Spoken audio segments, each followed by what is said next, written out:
भारतीय स्थापत्य और चित्रकला में मिरर इमेज का बहुत प्रयोग हुआ है।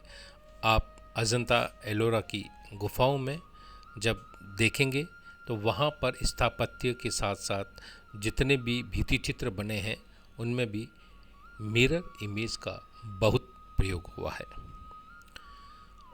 बुद्ध भगवान के जितने फॉलोवर थे उन्होंने उनके संदेशों को पूरे विश्व में फैलाने के लिए जहाँ एक और उन्होंने मूर्तियों का सहारा लिया, गुफाओं का कंदराओं के अंदर उनके चित्र उनके संदेशों को उकारा बनाया, वहीं दूसरी ओर उन्होंने भित्ति चित्र पर भी उनके संदेश को, उनकी कथाओं को, जातक कथाओं को चित्रित किया, जिसका जीता जागता उदाहरण हमारे सामने अजंता एलोरा के रूप में आपको देखने को मिलेगा। वहीं कैलाश मंदिर है, शिव मंदिर है अजंता एलोरा में, जो कि स्तूप बना हुआ है। और ख़ास बात यह कि वो ऊपर से काटते हुए वो कलाकार, युग पुरुष, कला महर्षि उन कलाओं का निर्माण किया जो कि आज हमारे कल्पना से परे है।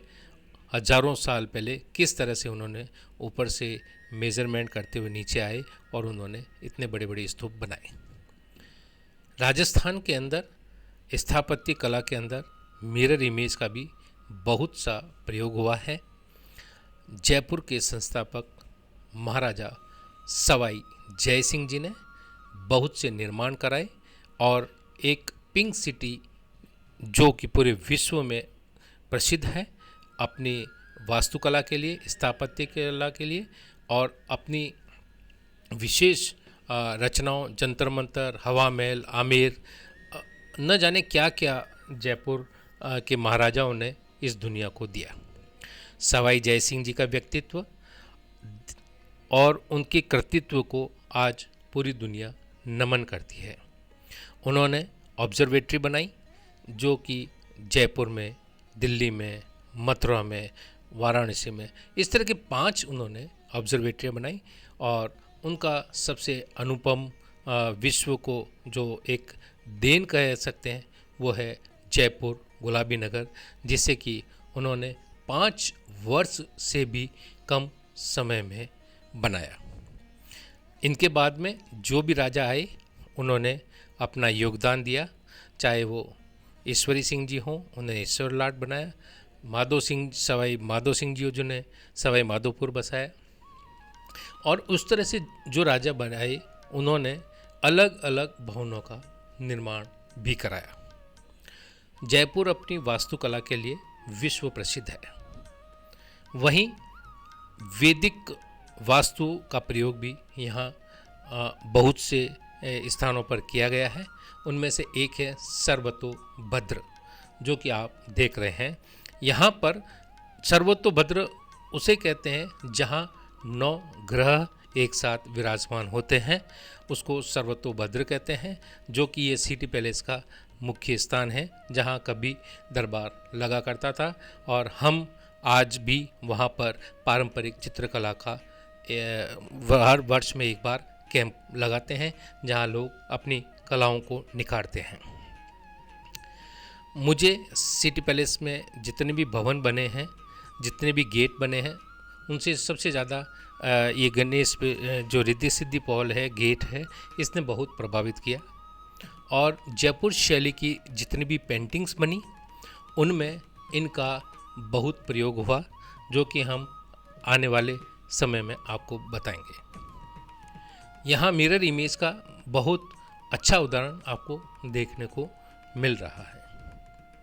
इनके साथ जितने भी गेट हैं, 4 तरह के गेट हैं, 4 ऋतुओं को दर्शाते हैं, उनमें भी मिरर इमेज का प्रयोग कर कलाकारों ने अपना एक कला कौशल का उदाहरण दिया है। यहाँ पर गेट पीतल के हों, लकड़ी के हों या सोने चांदी के बने हों, इनमें कार्विंग के साथ में चिताई वर्क भी आपको देखने को मिलेगा, जिसमें भी दोनों तरफ समानता रखते हुए कलाकार ने अपनी कला कौशल का परिचय दिया है। भवन निर्माण के साथ साथ गेट निर्माण के साथ साथ, दरवाज़ों के निर्माण के साथ साथ मार्बल में भी उन्होंने बहुत से कार्विंग के काम किए हैं, जिसमें भी आपको मिरर इमेज देखने को मिलेगी। कलाकार अपनी सुविधा के अनुसार एक्यूरेसी को ध्यान में रखते हुए, एक रूपता को ध्यान में रखते हुए बहुत से चित्र बनाए हैं। ये सुंदर आप कार्विंग देख सकते हैं जो सिटी पैलेस में एक पार्ट में आपको नज़र आएगी। और ये है मुबारक महल। माधो सिंह जी ने ये बनवाया था, जो गेस्ट हाउस के रूप में इनका निर्माण कराया था, और जो अंग्रेज आते थे वो यहीं रुका करते थे, जो कि मुग़ल और राजपूत शैली का मिश्रित एक बहुत अच्छा उदाहरण देखने को मिलता है, जिसमें मिरर इमेज का भी बहुत सा प्रयोग किया हुआ है।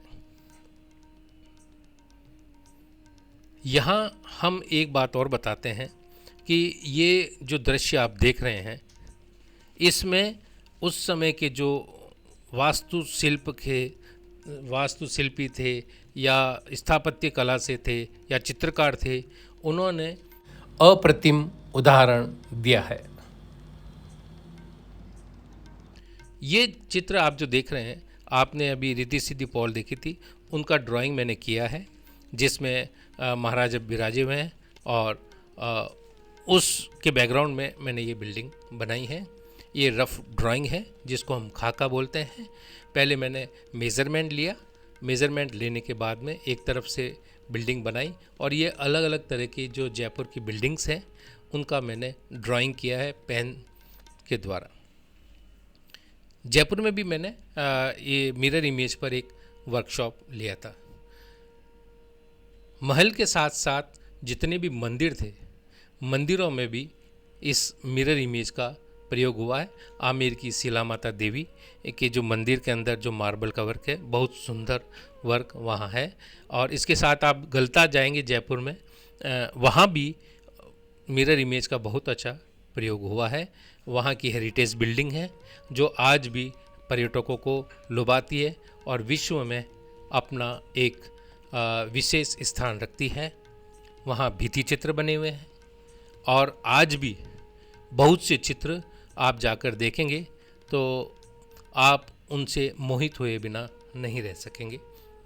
नेचुरल रंगों का प्रयोग हुआ है इसमें, और इसके साथ साथ और भी हिंदुस्तान में मंदिर जहाँ भी बने हैं उनमें भी इसी तरह से मिरर इमेज का प्रयोग हुआ है। महाराजा सवाई प्रताप सिंह जी, जिन्होंने जयपुर को एक स्वर्ण युग में तब्दील किया, चाहे वो स्थापत्य हो, चाहे वो चित्रकला हो, चाहे वो भवन निर्माण हो, या वो गद्य संग्रह हो, पद्य संग्रह हो, साहित्य हो, हर क्षेत्र में जयपुर को स्वर्ण युग में आपने तब्दील किया। आपके समय में गीत गोविंद पेंटिंग्स बनी, दुर्गा सप्तशती पेंटिंग्स बनी, राग रागनियों पर पेंटिंग्स बनी, और जयपुर शैली अपने एक विशिष्ट स्थान को प्राप्त किया। आपकी जो सबसे बड़ी देन है वो है जयपुर का हवा महल, जो पूरी दुनिया में प्रसिद्ध है। इसमें अगर आप देखेंगे तो एक भगवान श्री कृष्ण के मुकुट की तरह से बनाया गया है, और इसमें भी मिरर इमेज का प्रयोग हुआ है।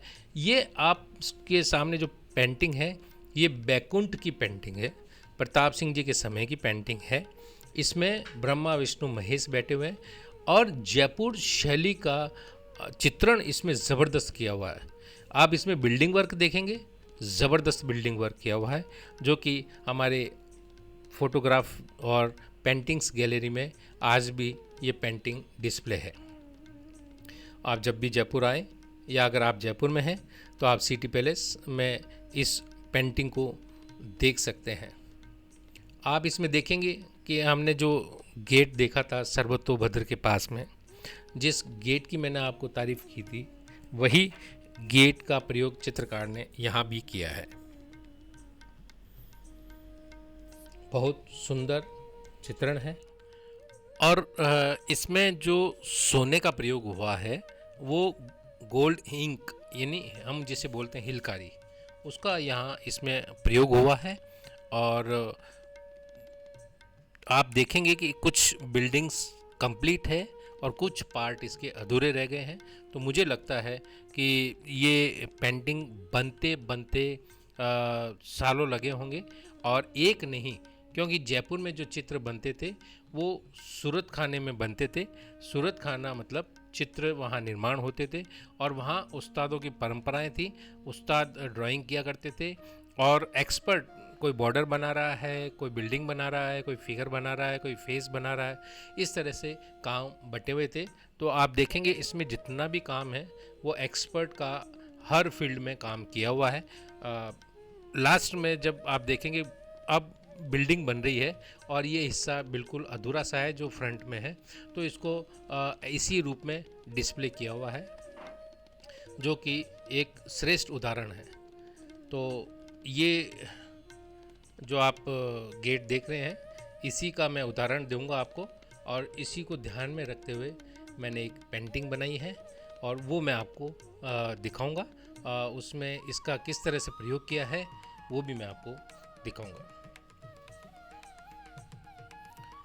आपके सहजता और सरलता से समझने के लिए ये मैंने कुछ ड्राइंग किए हैं, और इनको किस तरह से कांच में देखेंगे, मिरर में देखेंगे, और किस तरह से इनको एक रूपता देने के लिए हम मिरर इमेज का प्रयोग करेंगे, ये मैं आपको दिखाना चाह रहा हूँ। लोगों का प्रश्न था कि मिरर होता क्या है, क्या पेंटिंग बनाने के लिए हमको मिरर की आवश्यकता है, या हमारे पास तो मिरर है ही नहीं, हम क्लास कैसे अटेंड करें। न जाने बहुत से प्रश्न थे, लेकिन भारतीय पारंपरिक चित्रकला की विशेषता है कि उसको सहज और सरल बनाने के लिए प्रतिबिंब स्वरूप के सिद्धांत को अपनाते हुए चित्र बनाए हैं। और ये मैंने एक आर्च बनाई है। आर्च हम भी बनाते हैं, बिल्डिंग अभी भी हम बनाते हैं, लेकिन एक साइड की आर्च अच्छी बन जाती है, दूसरे साइड की आर्च हम भी एक बार में अच्छी नहीं बना पाते हैं। उसमें कहीं न कहीं थोड़ा फ़र्क आ जाता है, क्योंकि आपका फ़्लो राइट साइड में अच्छा हो सकता है, किसी का लेफ़्ट साइड में फ़्लो अच्छा हो सकता है, लेकिन एग्जैक्ट दोनों साइड में फ़्लो अच्छा होना बहुत ही मुश्किल है। तो इसलिए हम एक तरफ ये चित्र बनाते हैं और उसका फिर हम ट्रेस करते हैं और उसको दूसरी तरफ ड्रॉ कर देते हैं, तो उसकी चित्र की समानता और उसकी एक्यूरेसी वो बरकरार रहती है। तो ये आर्च जो मैंने बनाई हैं, इसका प्रयोग सभी जगह होता है। कुछ बिल्डिंग्स में आधी आर्च बनी हुई होती है तो वो मिरर इमेज नहीं कहलाती है, लेकिन ये आर्च का प्रयोग पूरा होगा जहाँ पर, तो हमको मिरर इमेज की तरह ही इसको बनाना पड़ेगा। आदि बीच में, चूँकि हम बीच में एक लाइन कर दिया करते हैं, वो लाइन हमने नहीं की, क्योंकि आपको मिरर इमेज समझाने के लिए बिल्कुल मैंने एकदम किनारी पे चित्र बनाया है जिसको कि मैं आपको समझा सकूं। अदरवाइज़ हम क्या करते हैं कि सेंटर में एक लाइन करते हैं और फिर वो चित्र बनाते हैं और उसको ट्रेस करके उसको दूसरी तरफ ड्रॉ कर देते हैं। तो समझाने के लिए मैंने केवल आप लोगों को समझाने के लिए एकदम किनारी पे चित्र बनाए और कांच पर रख के मैं आपको दिखा रहा हूँ, जिससे कि आप सहज रूप से समझ सकें। बहुत से मोटिव बनाए हैं, पिलर बनाए हैं, कुछ सुराहें बनाई हैं, तो इनको समझने की ज़रूरत है, क्योंकि मैं मेरी बात नहीं कर रहा, सभी की बात मैं कर रहा हूँ कि हो सकता है कोई एक्सपर्ट हो जो दोनों तरफ से अच्छे बना ले, लेकिन इसकी संभावना बहुत कम है। इसलिए अगर आप एक कोई गोलाकार कोई चीज़ बना रहे हैं या कोई रिपीटेशन वाली कोई चीज़ बना रहे हैं, तो आप एकदम बीच में सेंटर में लाइन करिएगा और उसको डिज़ाइन एक तरफ एक्यूरेसी से बनाइएगा और उसके बाद में उसको दूसरी तरफ ड्रॉ करिए, जिससे कि आपकी पेंटिंग में निखार आ सके, जो कि मैं आपको इन ड्राइंग के माध्यम से समझाने की कोशिश कर रहा हूँ।